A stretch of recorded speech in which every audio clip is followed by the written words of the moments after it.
Hi, folks. Thanks for putting the notes down. Put this on pause, whatever you need to do. Get your notes all set up. Here we go. We're trying to solve quadratic equations, right? For the past like 3 or 4 sections. And we've been factoring and all that kind of stuff, maybe taking the square root of both sides. We're going to learn about the quadratic formula. Some of you may have seen this before. This is the quadratic formula right here. What is this up here? Just a generic quadratic equation in standard form, right? It goes x squared, then x to the 0 if you want, or just the constant term right over here, right? So our a value, first thing you got to do, right, is you got to identify the a, the b, and the c. So our a value is an invisible 1 right there. So a is 1. B is a invisible -1, really, like there's a little 1 there. And then c is -20. So I'm going to show you like why does this formula work after I show you how it works. And I'm doing this because this is our last section. And I know some of you are like, hey, look, I am out of energy, Nelson. I'm doing the best I can. And I want you to try to finish some homework problems and use the quadratic formula successfully. So what your homework's going to look like is a bunch of these types of equations. Let me go over and I'll show you. I have attached to your Google assignment these problems right here, 1 through 15. And I'm going to do just like what I did yesterday. I'll make an assignment on McGraw-Hill so you can check your answers. As soon as you get an answer, then you plug it into McGraw-Hill, their online problems, and see if you get them right. So why did I skip problem number 1? Well, you see there's no b value right here. And you could just take the 49 to the other side and take the square root of both sides, and you've got two answers, plus or minus 7, in like less than 10 seconds, right? So on some problems, you might identify them as, like a factoring problem, or you might identify it as just take the square root problem. And then I'm giving you permission to skip the quadratic formula. But if you're skipping the quadratic formula every time just because it feels new and seems a little scary, you're not doing what I expect. I expect you to give it a shot, the quadratic formula, and I think you'll find it's not too bad, right? We're going to use a calculator. We're going to use Desmos to calculate some of the stuff because they want it rounded to the nearest tenth. So let's get to it. Here we go. The quadratic formula says you are going to get a solution by doing the following. You take the opposite of whatever b is. Well, b is -1, so I'm going to put a +1 down. That's my negative b right there. Okay, so let me put little check marks through here as we go along. So I've done my opposite of b. B was equal to -1. So when I plug -1 right there, the opposite of -1 became a +1. All right, next thing I'm going to do, I put my little plus or minus symbol down. See, there's going to be potentially two solutions. Not every time, because if the stuff underneath the square root sign comes out to be a 0, then all of this stuff goes away and you just get one solution. But anyways, now it says take b and square it. So look what I'm going to do. I'm going to put a 1 down. I almost never mess that part up. I can square numbers in my head pretty well. And anytime I have a negative squared, it's going to become a positive. So I've got a +1 again. Then I get, again, what I mean by that is like I had a +1 out here, but for a different reason, right? The formula says take the opposite of b and then plus or minus square root of b squared. So I've done the b squared part.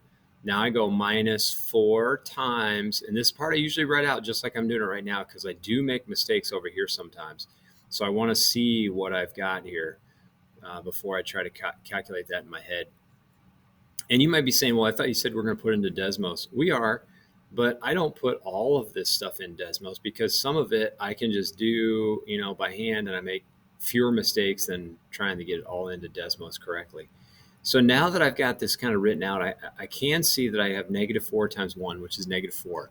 Then times -20, so that's going to be a +80, right? So I've got a +80 there. So I've really got 1 plus 80 right there. And then it's all over 2. So let's do one more step. I get 1 plus or minus the square root of 81 all over 2. At this point, if I didn't know what the square root of 81 was, then I'd jump over to Desmos and I'd plug it in. But I know what it is. It's 9. So I get 1 plus or minus 9 all over 2. So that means I have 1 plus 9 over 2, and I've got 1 minus 9 all over 2. So 1 plus 9 is 10 divided by 2. So 10 divided by 2. And I have negative 8 divided by 2. Okay, you got to make sure you do the order of operation correctly.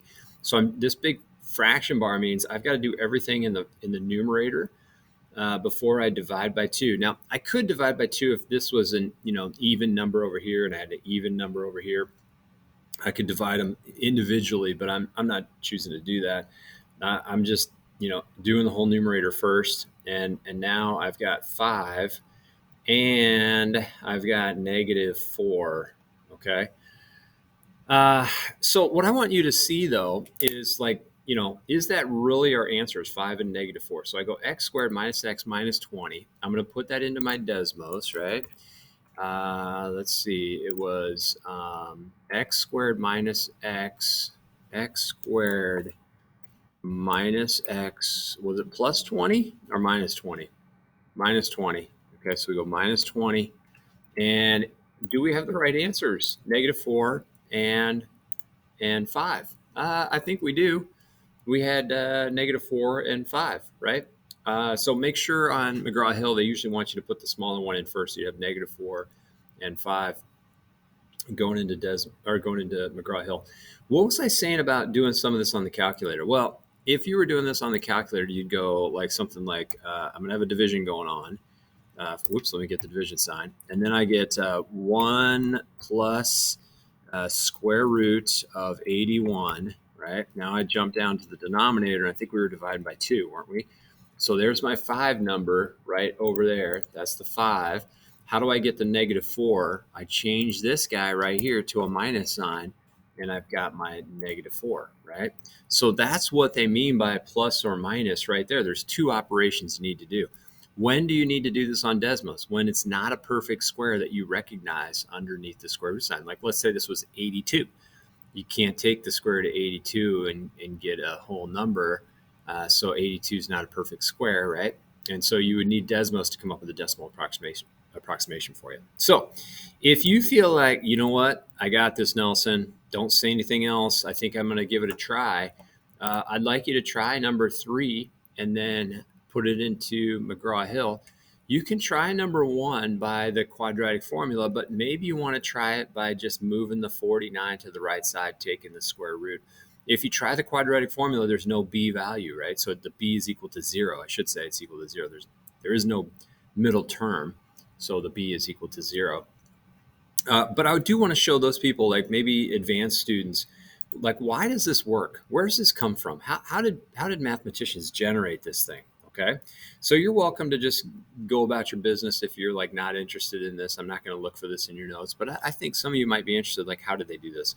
So let's start with ax squared plus bx plus c equals 0. I'm going to fully confess, I didn't practice beforehand, but I remember doing this a number of times over my career, proving the quadratic formula. So let's see if, I remember how we did this last year or 2 years ago or 5 years ago or whenever we did this last. It involves the completing the square process that we just learned. So I'm going to move the c to the other side because like 99% of the time, the number sitting here is not what we need to have a perfect square, right? So I end up with ax squared plus bx plus, I'm not sure what goes here, okay? And it was super easy to get what goes in that spot if we had a leading coefficient of 1, right? So let's try and get a leading coefficient of 1 right here. So if I divide by a everywhere, okay, let's do that real quick. Divide by a. Now I've got x squared plus b over a x plus, I don't know, is equal to negative c over a. All right, so let's take half the middle term and square it. So half the middle term is going to be b over 2a. Okay, that's our half middle term. Then I'm going to double that, right? Not double, I square it, sorry.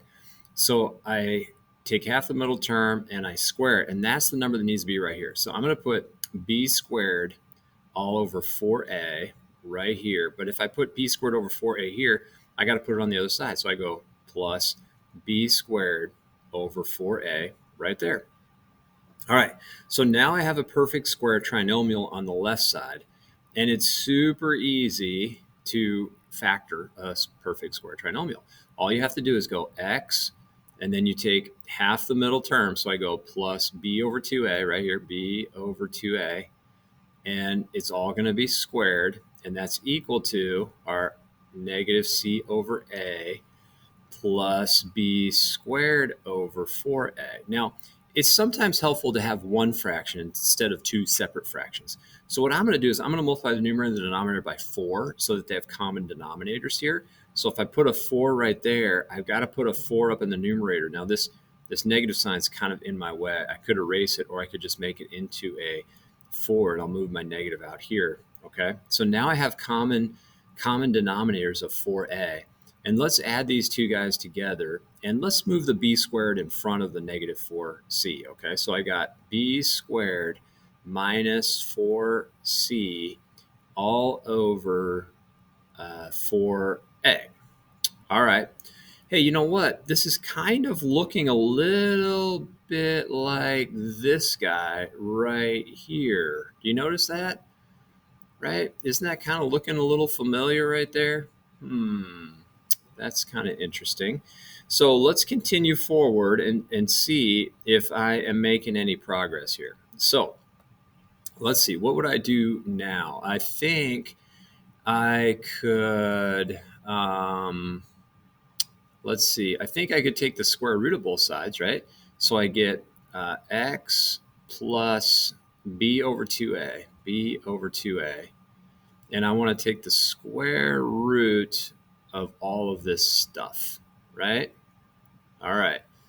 So here we go. I'm going to take the square root of all that stuff. Oh, I forgot one thing. Doggone it. When I square this thing right here, I get b squared over 4a squared. I forgot an a squared. My bad. I want an a squared right here. Oops. Oh boy, that messes some things up because look, this guy needs to be a 4a squared. So I really need an a right here. And let me undo that. I made my common denominator right down here. So I'm going to make this guy into an A and this back into a C. Okay, so I'm going to multiply the numerator and the denominator by 4A, not just 4. Okay, so I really have a 4A squared and a 4AC right here. There we go. Okay. Woo! You got to be careful there when you square things. You can't forget to square a factor. Oops. Okay, so now I'm going to take my b over 2a to the other side, and by subtracting b over 2a, wait, we got a plus or minus, forgot, we took the square root. So I get b over 2a plus or minus the square root of b squared minus 4ac all over 4a squared. Okay, now I can take the square root of the denominator because it's a perfect square. And so I get 2a. Hey, wait a minute, that's the same as that denominator over there. So I've got b plus or minus the square root of b squared minus 4ac all over 2a. Woo! Hey, yes, we made it. I almost got stuck there, didn't I? Because when I squared, when I squared that half of the middle term, I almost forgot to square the a, right? One little mistake will derail the whole process, right? A bit of a bummer. You got to pay attention to detail. All right, so that's the quadratic formula. That's where it comes from. Today, we're just trying to use it to solve quadratic equations. Here's an example of the quadratic equation we solved. We're going to try some in class too. So you're not alone. You can figure this out. You can do it. Thanks for watching my video.